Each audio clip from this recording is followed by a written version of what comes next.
MKC college, जहां एक साल में सैकड़ों छात्र पढ़ने आते हैं।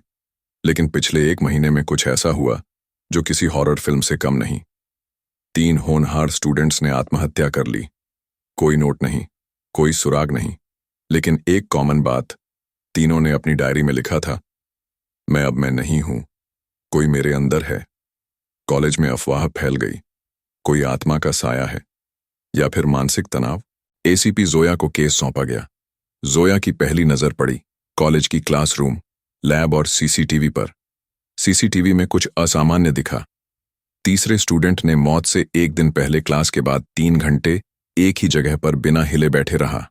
उसके हाथ हिल रहे थे, जैसे इनविजिबल कीबोर्ड टाइप कर रहा हो। जोया को पता चला इन तीनों छात्रों का कॉमन सब्जेक्ट था साइकोलॉजिकल बिहेवियर, और उस विषय के प्रोफेसर थे डॉक्टर सिद्धांत मल्होत्रा। डॉक्टर सिद्धांत शांत स्वभाव, हाईली एजुकेटेड और 3 साल USA में एक्सपेरिमेंटल साइकोलॉजी पर रिसर्च कर चुके थे।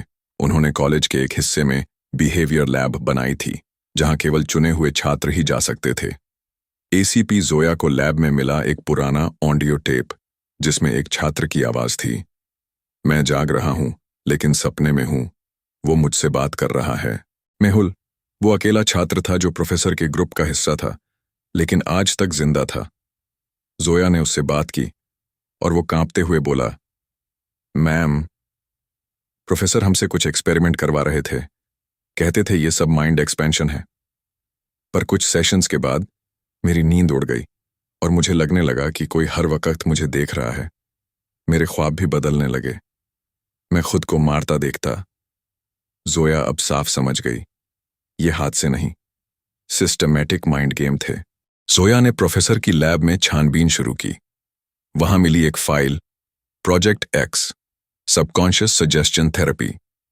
यह एक हिप्नोटिक टेक्निक थी जो किसी के दिमाग में गिल्ट, डर और आत्मघृणा भर देती थी। प्रोफेसर सिद्धांत ने इन तीनों स्टूडेंट्स को धीरे धीरे हिप्नोटाइज करके उनके सबकॉन्शियस में खुद की मौत का डरावना सपना इम्प्लांट किया था, इतना रियल कि वो सच मानकर खुदकुशी कर बैठे।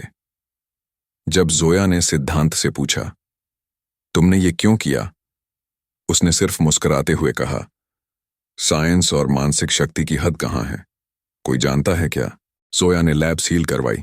सिद्धांत को गिरफ्तार किया गया, पर जाते जाते उसने जोया से कहा, मैं हार नहीं हारा, मैं अब भी कुछ दिमागों में जिंदा हूं। अगले दिन कॉलेज में फिर एक छात्र मिला जो अपनी डेस्क पर बार बार एक ही लाइन लिख रहा था, मैं कौन हूं,